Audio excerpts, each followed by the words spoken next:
Hi, I'm Greg. And I'm Leanne, Welcome to Empowered Now, where we save humanity one relationship at a time. We all struggle from time to time connecting with and understanding others and ourselves. So we hope to encourage you to live a more authentic and empowered life by sharing what we've learned as coaches and as individuals. Empowered Now is LGBTQ2IA, alternative lifestyle, poly, and kink friendly. Thanks for joining us And enjoy the show. Hi, and welcome to episode 7, Relationship Autonomy. So we discovered this topic, actually. It was Greg who coined the phrase. I don't know that I've seen it anywhere else. Have you? I have not, no. And Okay, so every time I use it, people are like, what does that mean? So yeah. So relationship autonomy came out of a discussion that you had with somebody about relationship anarchy. So do you want to explain that a little bit? Yeah, sure. My understanding of relationship anarchy is that it's kind of you're in a relationship and then you essentially do for yourself as you please. And I don't know, I mean, I'm assuming like most terminology, it means different things to different people. But when I hear it, I'm not a fan of anarchy. It feels chaotic and it feels, like disorganized, and it just kind of brings up all kinds of anxiety for me. Like I don't want chaos and disorganization in my relationships. I would kind of want the exact opposite, in fact. But I understand like sort of what the attempt at the term is, which is it's like, it's not chaos. It's not, disorganization. It's actually this idea that you make decisions for yourself based upon your own beliefs while taking into consideration other people, but ultimately making decisions for yourself based upon your own beliefs within a relationship. And I understand that intellectually. I just struggle with the term. So the idea of autonomy came up, and you and I were riffing on some ideas and some different ways of explaining this idea of relationship anarchy, but using a different word, because I think words have power. I think words have impact. And I think that distinction is very important between anarchy and autonomy. Autonomy to me is empowering. Autonomy means that I make decisions for myself based upon my level of personal responsibility. I'm autonomous. I'm an autonomous person. You are an autonomous person. You can make your own decisions. So relationship autonomy is that idea that there are two people or more in a relationship, and each person is autonomous. Each person makes their own decisions based upon their own moral compass, and if everything is alignment, then you have that relationship. You have that connection. But if things aren't in alignment, if there's fractures and stuff, then you work towards realigning those things as best you can. Right? Does that make sense? Yes. I had like the same response to the word anarchy that you did. In fact, it did trigger a lot of anxiety in me. And I have also seen with poly relationships, relationship anarchy being used in a really healthy way and also in a really unhealthy way, right? And so, like you said, interpretation is part of this as well. How people interpret the terminology will impact how they function in their relationships, right? And so, yeah, go ahead. I was just going to say that's true with any terminology, really. Yeah. Right. Language is fragile. Like it's all interpretation. So clarity is really important. If somebody says something to you that's a term that you don't know or you're not familiar with, you need to ask them, what does that mean to you? Yeah, exactly. What is your interpretation?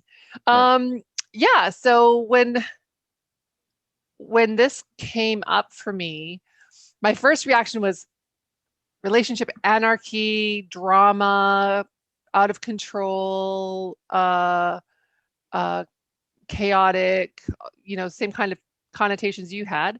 And then when I look back at my own relationship history, I saw that my behavior has always been as a relationship anarchist. I just don't like the connotations that word holds for me. And so I'm uncomfortable with it. So I can't use it.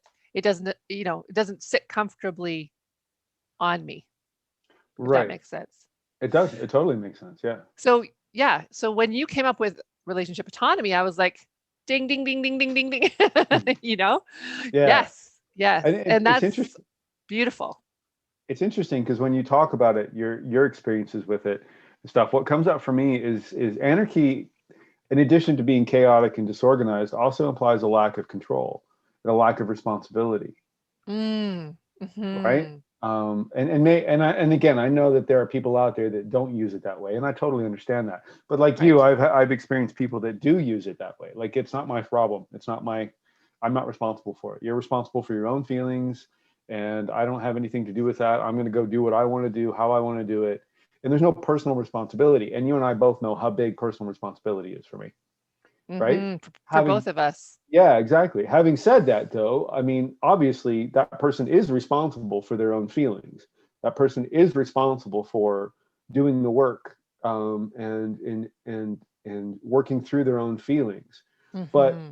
the other people in the relationship, or the other person in the relationship, is also responsible for, in my opinion, creating safe spaces when to be able to help prosper and grow the relationship, right? Hmm. And create If you're not, prosperous spaces. If yeah, you're if not you're there not to grow, what are you there to do? exactly, if you're not nurturing your relationship, why Nurturing, be yeah. in it? Yeah, Right? nurturing is a great word. So for me, anarchy implies the lack of responsibility and the lack of control and the lack of nurture. And I know it's not always that way. But like you, it Right. just didn't sit well with me. So this idea of autonomy was really Hmm. important to me, right? Um, you know, It goes back to you, the pillars, right? The yeah, right, idea of two exactly, individuals right. holding up and supporting the relationship, but also standing on their own, Mhm, right? And mhm. that individualism, I think in this case, is really healthy Yeah, totally. because a lot. It goes back to episode one, right? Rules versus tools, or tools versus rules. I can't remember what we Mhm. called it, but the idea that we're trying to control our partner when really we don't have any control over anyone except ourselves, Right. right? And anarchy is kind of like on the opposite complete end of that spectrum, where it's like I don't want any control, I don't want any responsibility. um, at least that's the way it feels to me. And I know, like I said, I keep repeating this because it's very important for those of us, for those of you listening or watching, to understand that this isn't a judgment about those that identify as a relationship anarchist. No. It just doesn't work for us. And what we're trying to do is, maybe we're thinking that there are other people out there that term doesn't work for either. Hmm. Then maybe this term relationship autonomist or autonomy might work better for them and fit better for them. And so that's kind of where we're at, is explaining the difference between being autonomous and being an anarchist. And Hmm. maybe somebody's saying, well, they're the same thing. And maybe they are the same thing. And maybe it's just a matter of language for you and what Hmm. feels better or lands better with you. But for me, like we've talked about already, the autonomy piece.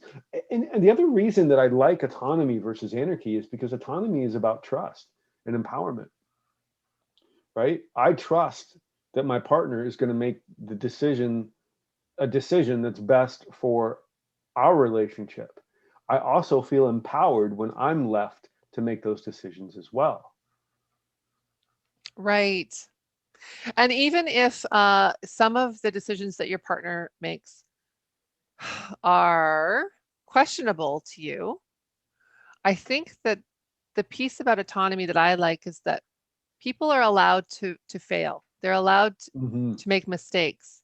They're allowed to try new things and not do well at them. Um, you know, when we're in a relationship, that shouldn't change just because we're in a relationship, right?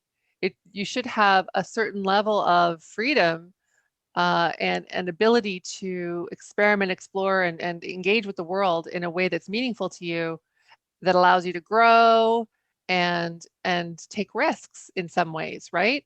Not not super unhealthy risks, but risks that, maybe without kind of attaching to this terminology, somebody might feel like, well, you can't. You're not allowed to.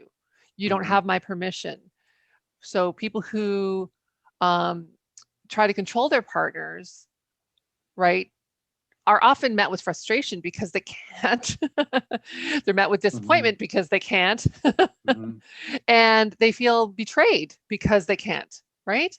Freeing Right. up the other individual to be themselves, however that looks, I think is like such a enormous gift and Hmm. such a loving act. And saying, hey, the world is your oyster. Do with it as you will. I trust you, like you said, to make good decisions, um, and to live in your authenticity, which is what I want for you because I love you, right? Hmm. And not only that, but I trust that if you don't make good decisions, that you and I will figure out a way to deal with it together, Hmm. and that your intentions are good, right? Yes, And yes. and we're in this thing together. And again, this can apply to any relationship. It's not just intimate relationships. It can apply to Hmm. friendships. It can apply to familial relationships, et cetera, et Oh, cetera. That idea parenting. of, right, parenting, right? Huge, The huge, idea huge. of autonomy, right? I mean, the other thing that comes up for me with autonomy too is that it is about intention, right? What are the intentions when you're in a relationship? Is your intention to glob on and attach to somebody? And you mentioned this, and maybe you want to talk about it a little bit more, but two people becoming one, Hmm. right? That notion, that sort of romantic notion, I guess. Maybe you want to open up a little bit more about that, because I know that was one of the things that we talked about the other day when we were discussing the topic. Hmm.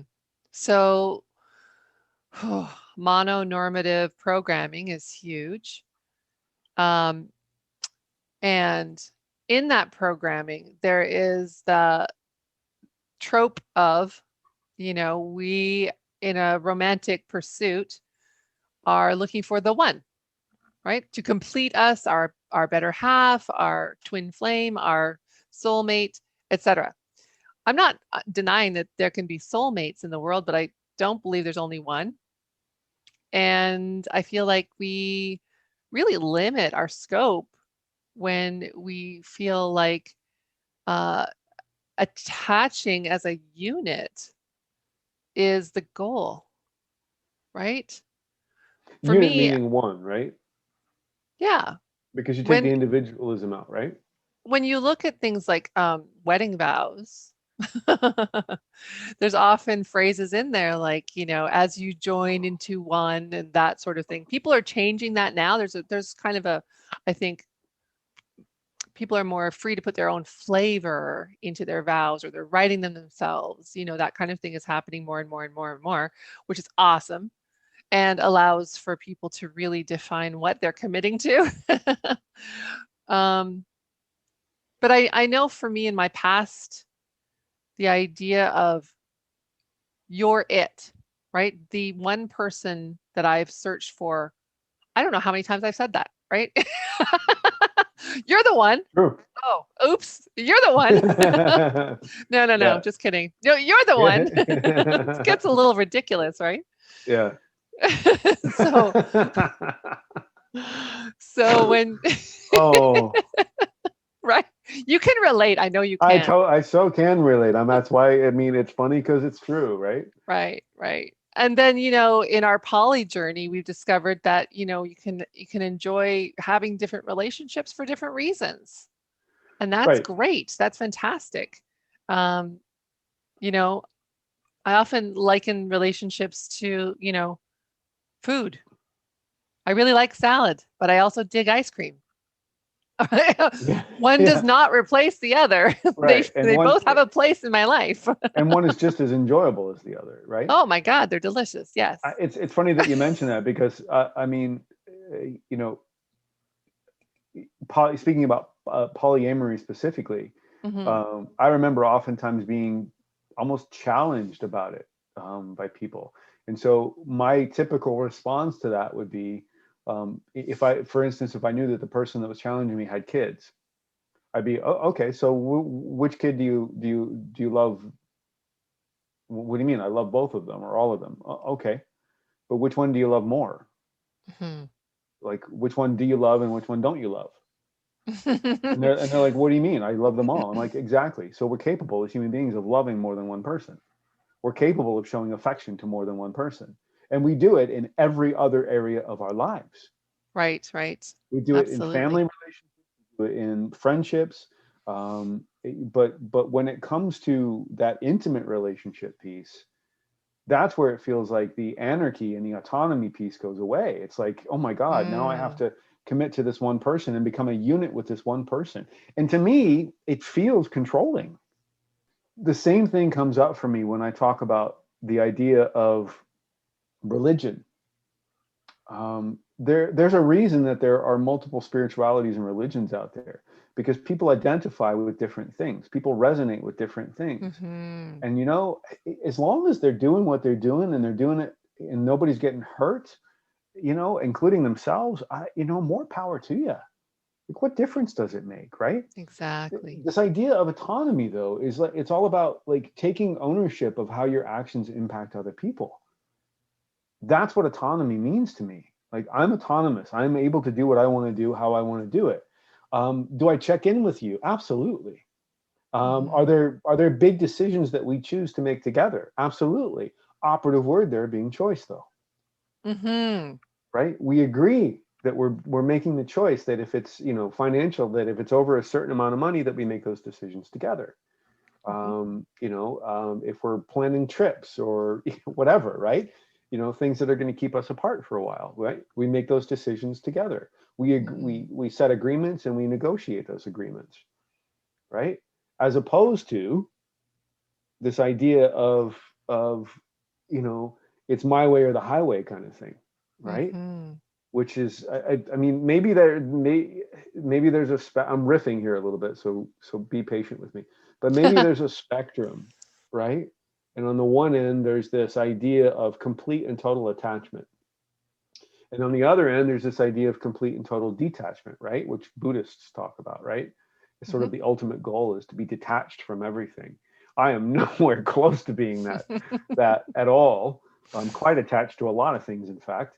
But I think I get the idea, and maybe detachment and autonomy are in some ways kind of the same thing. We're still making decisions for the larger scope of humanity, and our decisions impact the larger scope of humanity, but we're not taking responsibility in an attached way for other people's feelings, but we are creating spaces for them should they choose to want to help get support and guidance from us to work through them, right? And Hmm. if somebody, a good example of that is somebody comes to me and says, hey, you did this and I felt this way because of that. I made a hurtful statement unintentionally or intentionally. And then somebody says, well, that made me feel this way. Well, actually, it didn't make you feel anything.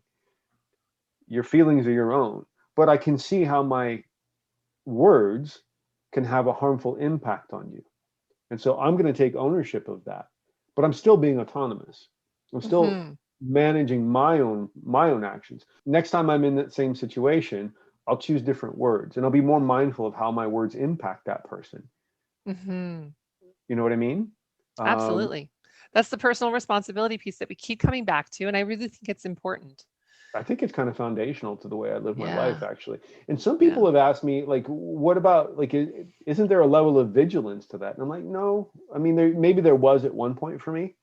Maybe I Mm. was hyper vigilant about it, but I'm not anymore. But the personal responsibility piece for me and the autonomy piece are very interconnected, Yeah. even though they might seemingly be, at odds with each other, One of right? the things that comes up for me too is that, thank you for sharing that, uh, is that when you're in a relationship and somebody's making decisions that are questionable to you, Hmm. there is an opportunity there to find the common ground, to identify the misalignment, to really address what's going on between you. Because if you really disconnect on a decision that's important, maybe there are some values that are misaligned. Hmm. That's a good point. And so the opportunity is there to really know your partner, Hmm. right? If you're dictating to your partner or setting up rules for your partner's behavior, about how, what they can do in the world, um, you never really get to know them. they don't live an authentic life. They don't That's express themselves fully. that's a great point, actually. Yeah. Yeah, that's really So, good. I never thought about that before. yeah. So it just occurred to me. Wasn't even in our pre-discussion. I was like, That's huh, great. I love that. I love that. That's yeah, that's that's brilliant, actually. That's an incredible insight. Thank you for sharing. yeah. Yeah. One of the other things that I wanted to talk about too was the healthy versus unhealthy, Hmm. right? And what the unhealthy can look like. Hmm. So, um, some of the situations that I've witnessed are you've essentially said that the basic philosophy and also how it can be interpreted in an unhealthy way, which is I'm going to do whatever I want and I'm not responsible for you. So when that comes up for clients, I have asked them, okay, so what is the goal? What is your goal in your relationship? Because if the goal of your relationship is to connect, this is very disconnecting, right? If the goal of your relationship is to really define your own identity and the relationship is secondary to that, it actually isn't a goal of the relationship, it's your goal, right? And the relationship becomes secondary to your own discovery of who you are, fine, but recognize that there's a risk there, right? Hmm. That you might lose the relationship because of the lack of nurturing, Right. right? Yeah, for sure. So how does that show up in an unhealthy way then? So, for example, uh, let's say I decide I want to take a trip to Europe by myself, backpacking for a year without you. And that is the primary goal of my life. It's a bucket list item. I'm not giving it up.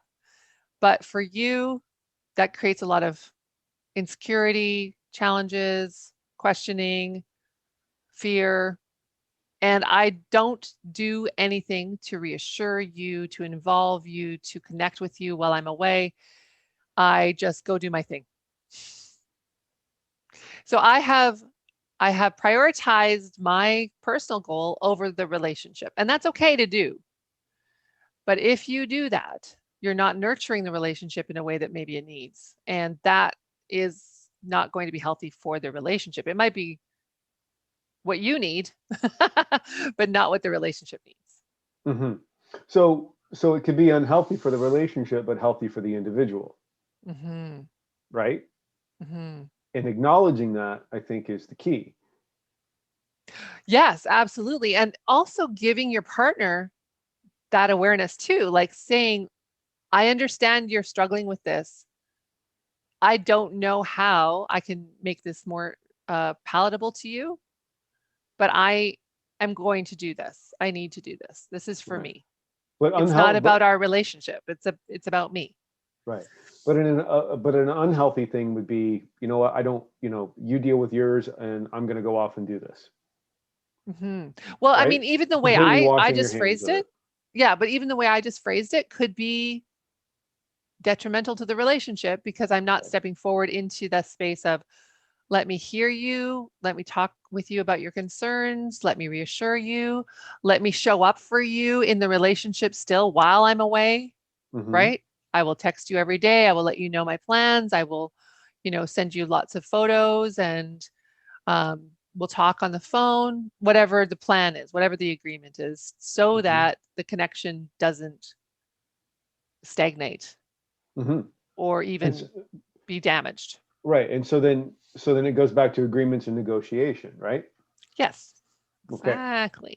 Right. So the agreement here is that I'm going to text you every day based upon negotiating, because you have one person who feels sort of disconnected, and there's some anxiety or fear around this backpacking through Europe thing, and then you have another person who's like super excited about it and doesn't really want to give it up at all.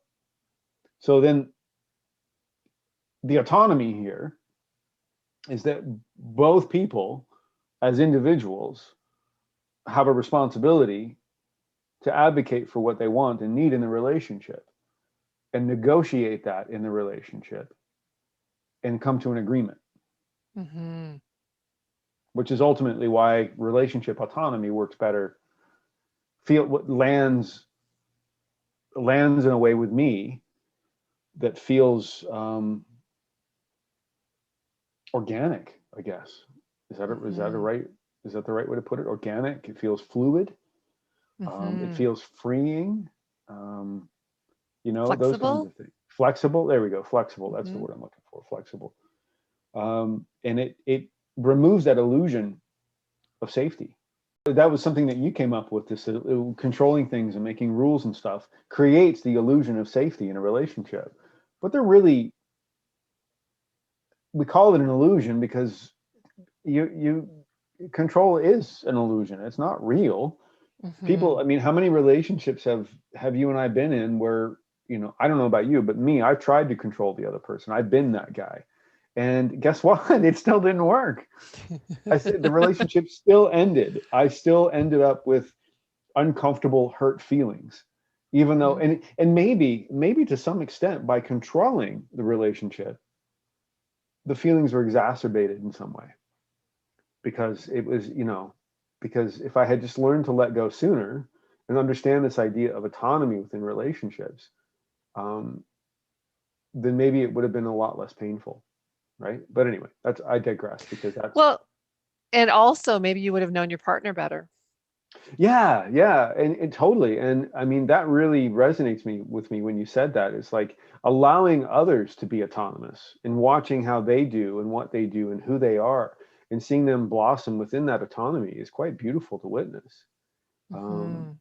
and that, I think that creates growth in a relationship. I mean, you asked me, not me, but you asked, what's your goal in a relationship? My goal is growth, hands down. Absolutely. Yeah.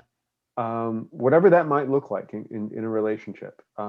It's both personal growth and connected growth, right? So relationship growth. And that's my goal. And I think autonomy presents more options to grow. Autonomy presents more options to expand and to really step into those So, feelings. yes, I just had a question posed about how to keep a relationship alive and fresh. And one of the things that I came up with was that we need pursuit and we need growth. So we need to be apart and we need to witness the growth of both ourselves and our partners Mhm. in the relationship. And without autonomy, it can be quite difficult to really feel free to explore and experiment, right? So Mhm. that that feels really in alignment with that piece, right? The Mhm. growth piece. And witnessing your partner in that way.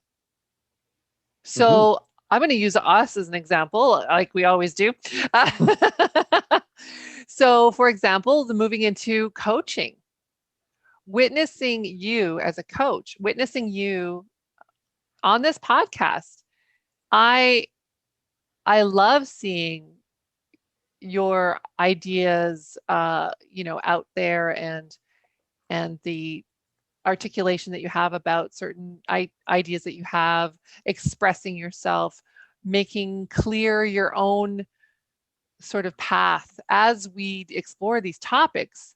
It brings us clarity, right? Mhm. And we discuss them on a personal level, and it brings us closer and more clear about what we're doing, what we want, what we don't want. And that's why we share them. It's because we see the value in that, right? Right. But Exactly. witnessing your personal growth is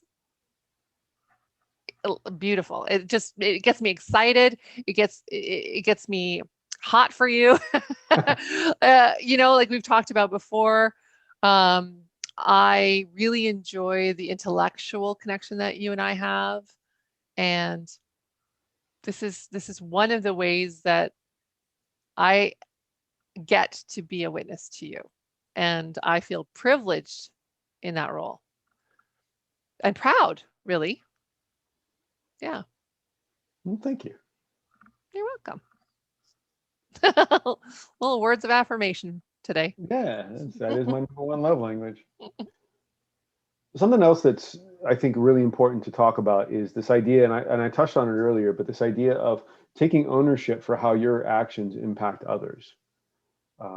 Using the idea of the trip to Europe, right? The backpacking trip to Europe.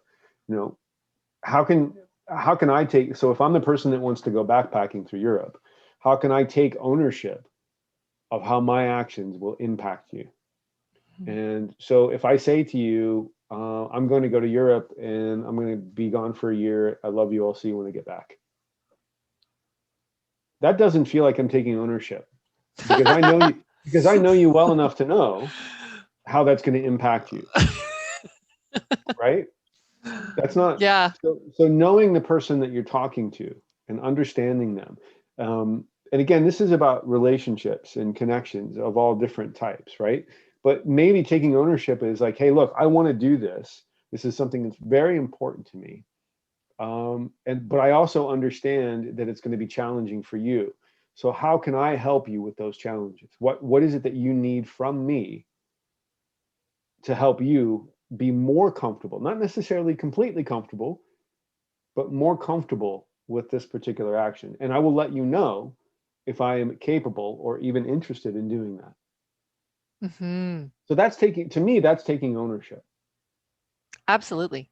right? That's saying I acknowledge that what I want to do might be hurtful in some way. It might bring up a lot of uncomfortable emotions for you. So what do you need from me? And then the flip side of that is, as an autonomous being, it then becomes your responsibility to advocate for what you need in that situation. If you choose not to advocate and you choose to just stuff it all down and say, no, no, it's okay, it's fine, don't worry about it, I'll be all right. But you're actually not all right, well, it's no longer my responsibility anymore. Right. And that's It's my work to do. right. And that's why self-advocacy is so Mhm. imperative in relationships. And you can ask for what you need in a compassionate way. Right. It's especially imperative when you look at relationships, uh, uh, when you look at the autonomy in a relationship. If you don't want that kind of relationship, that's great. That's fantastic. I think that's wonderful. If you're in a relationship right now that does have a lot of rules and that makes you feel comfortable and safe and happy and warm and all of that stuff, then that's great. That's fantastic. That's not what this is Hmm. about. If you desire to have a relationship that's about being autonomous in looking at exploring and expanding, and stuff, these are critical parts. These are critical pieces to that. And taking that Hmm. ownership piece is really, and it's incumbent upon everybody in the relationship to take ownership. Because using that same example, if somebody shuts down and says, no, no, I'm fine, I'm okay, don't worry about it, it's okay, they are then responsible for taking ownership of the impact that that has on me when I come back a year from now and you're all pissed off because I didn't contact you or I didn't do anything or I didn't connect with you. Well, you said you were okay. You said you didn't need anything from me. Hmm. So now Well, and you take ownership of how that impacted me, mhm. right? And that goes back to the idea of, when we are repressing our feelings, and there's very common thought processes that go into that. The idea of value. You should value me enough to blank. You should know me well enough to Yeah. blank. You should expect that I would want blank. The old I think we're both rolling our eyes at this one because we've been there before. so been there Yeah, before. not only are you shitting all over yourself, but you're shitting all over the other person too. And nobody likes to be Exactly. shit on. No, no, it's uncomfortable and stinky. I kind of think the word should actually, here we go. Here's something interesting. Gnaw on this one for a bit, folks. I kind of think the word should be taken out of the English language. Wow. Hmm. You know what? There are people that work on doing that, just that, Mhm. Anyway, releasing judgment of all kinds. Anyway, yeah, I so digress. and I'm working on that too. I am working on releasing some of my judgment. And this is part of it actually, because I think some decisions that you would make, I would question, but I ultimately trust that it's going to be okay. I ultimately trust you as a human being. I respect you as a human being who is smart, capable, and willing to invest in this relationship. And whatever you decide to do with your life will reflect that, right? Or if I'm wrong, I'll find that out too. And that's okay, right? Like that's okay because I don't ever want someone to be in a relationship with me where they are repressed, controlled, and resentful. That's, I'm not interested in that, right? Mhm. You were Mhm. talking about should. Did you want to talk more about that? Like you should do this or you should do that or you should know me by now, or was there somewhere else that you wanted to go with that? Oh, not really. It's just, that's the common thinking that happens when someone is resentful Mm. and not advocating, right? They're not Yeah. stepping up and saying, this is what I need from you in order to feel more comfortable. They are making assumptions and setting expectations that are hidden. And hidden assumptions and expectations are essentially a trap. They're, For sure. it's bound to fail at some point. Well, yeah, I think expectations in general are, I mean, yeah, sure, we need to have expectations about certain behaviors in certain situations for sure. But I think when you have expectations when it comes to relationships and how other people act, yeah, see, I'm trying to take that word out of my language. There you go. How other people act, then I think you run the risk of being disappointed more often than not. Absolutely. And, we've all been the person who is expected to be the mind reader. And it's very frustrating to be on that end of things. And I don't know about you, but I've been the person that was expecting others to read my mind. Oh, I never did that. And it's equal. I think it's equally frustrating, Absolutely. Yeah. but it shows up Yeah. differently, right? But does it? Ultimately, I think they both lead to resentment, Yeah. right? Absolutely. Hmm. Right. I mean, and so the other thing too is, and maybe you can talk a bit about this because we haven't touched on this, how this impacts or how relationship autonomy can the idea of a relationship autonomy can be applied to familial relationships and friendships. Hmm. Well, my family, hey everybody, is a little codependent. We are very tight and we socialize with each other pre-COVID and post-COVID. We like each other generally, and that's why. But some of the time, what happens is we've been conditioned to create spaces where everybody can meet or nobody meets, that kind of thing. Uh, so there are very few opportunities to have separate relationships, right? Off on our own, with our own common ground and interests. And it takes a little bit of doing to accomplish that in a family where there have been expectations around inclusion. And so while inclusion is great and it makes it a fun party, it doesn't always lead to the most meaningful connections. And And so why is this that? is, oh, just because you have, 30 people to talk to instead of one. Would it also be too that maybe the person that wants to connect with the other person doesn't want the other people around for That could be whatever too. reason? Yeah. And that's okay.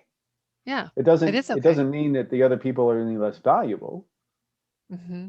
It just means that maybe that one person is somebody that you want to give your time, attention, and focus to, or Hmm. you would ask the same of them, their time, attention, and focus, because maybe you're in Hmm. a situation where you have a need for something, or counseling or consoling, or Or just connection a in some way. Yeah, desire to connect. just a desire to connect on a one-on-one basis. Um, Hmm. yeah, so I think you know, it's interesting to hear you say that, because my family is the exact opposite of that. Like, Yeah. literally on the other end of the spectrum.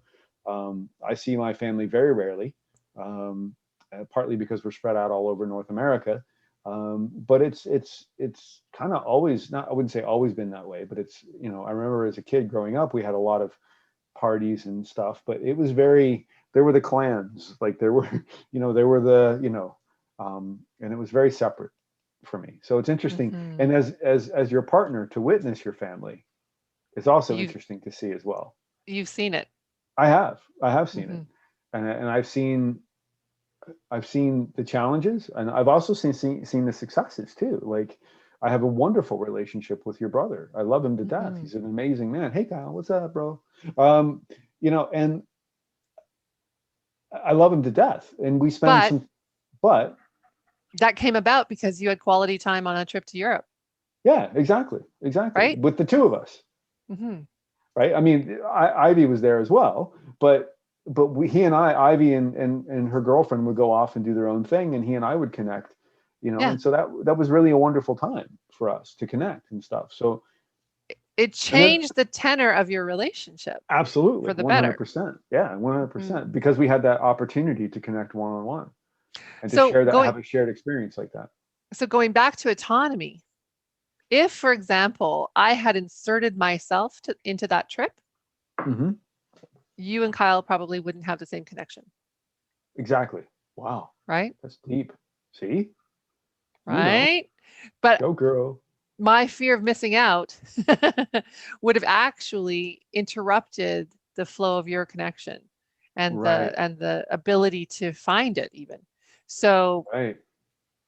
I think a lot of the time when people are worried about being included, it is that fear of missing out. It is that piece of they're going to maybe talk about things that I want to know about or that I need to know about, or they might talk about me, or all of the fear-based thinking that goes on when we run that negative script about being left out of a connection. Um, and I've had this problem with friends since I was a child. I've always done better with a one-on-one connection because whenever there's another person involved, they fear being left out. I can't make, or I felt that I couldn't make the decision to go to the mall with one friend if I didn't invite the other. Hmm. But that's part of my conditioning from my family too, Hmm. right? The inclusion piece. And so, in order to be nice, I had to always include the other person, whether I wanted to or not, which also builds resentment and challenges that connection because of the resentment, right?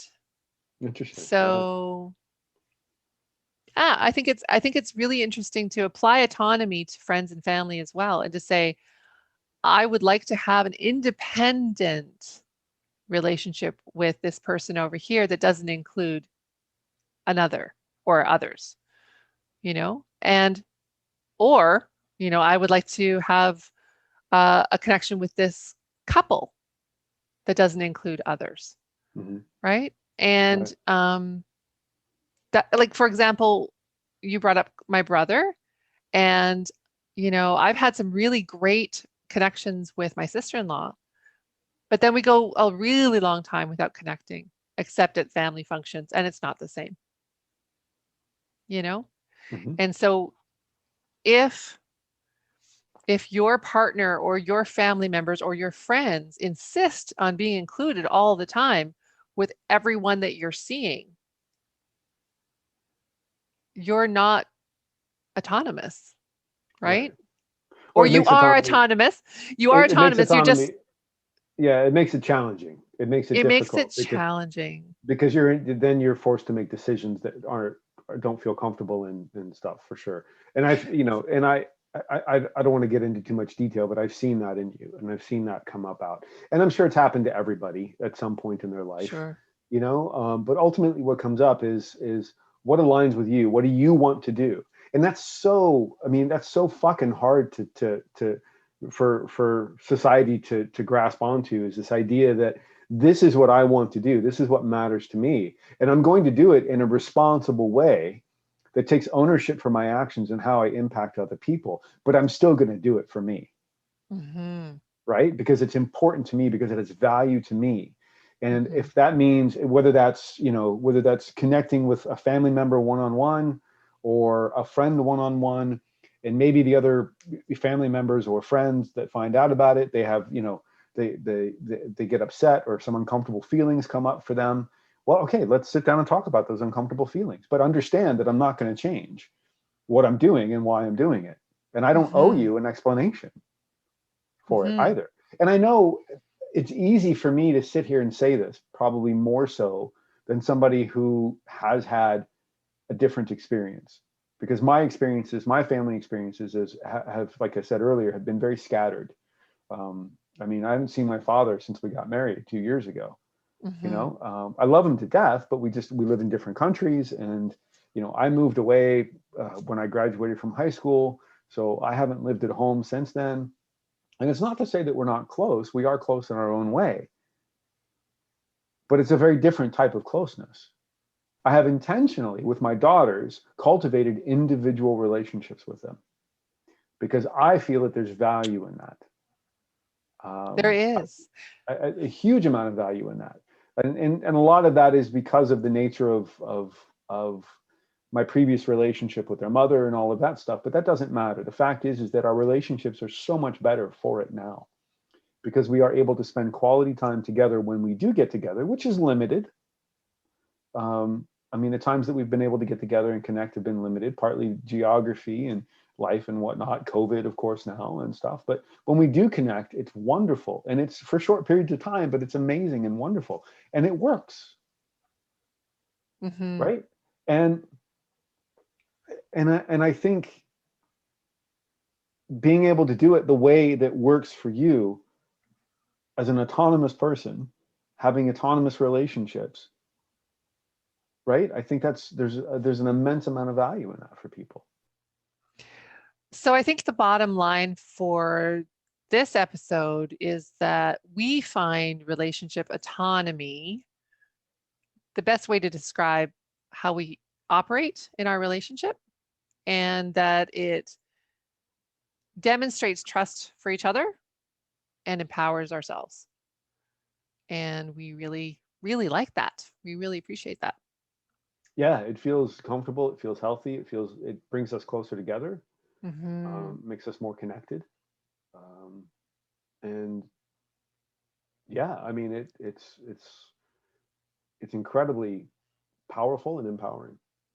And we get to witness growth Mhm. in each other as we change and try new things and, yeah, engage with the world in Exactly. our own way, not Exactly. as a unit. Right. Right. Mhm. All right. Well, thank you for joining us, everyone. And remember, Choose love. and keep it kind.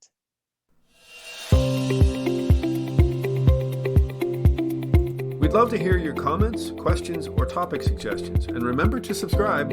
And you're invited to join our Facebook group, Empowered Now Relationship Support and Advice for All.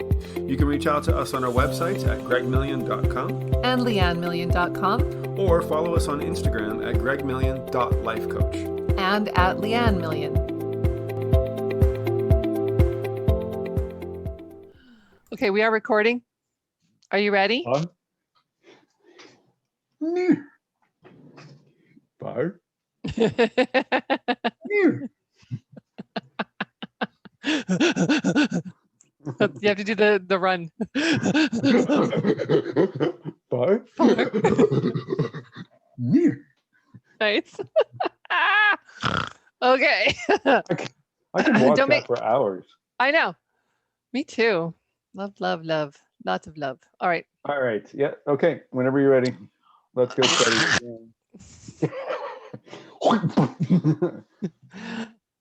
Preparing. I'm preparing. I have to prepare. Oh, wow, wow, wow, wow, wow, wow. Whoa. Red leather, yellow leather, red leather, yellow leather, red leather, yellow leather. Wah, wah, wah. Okay. Ah.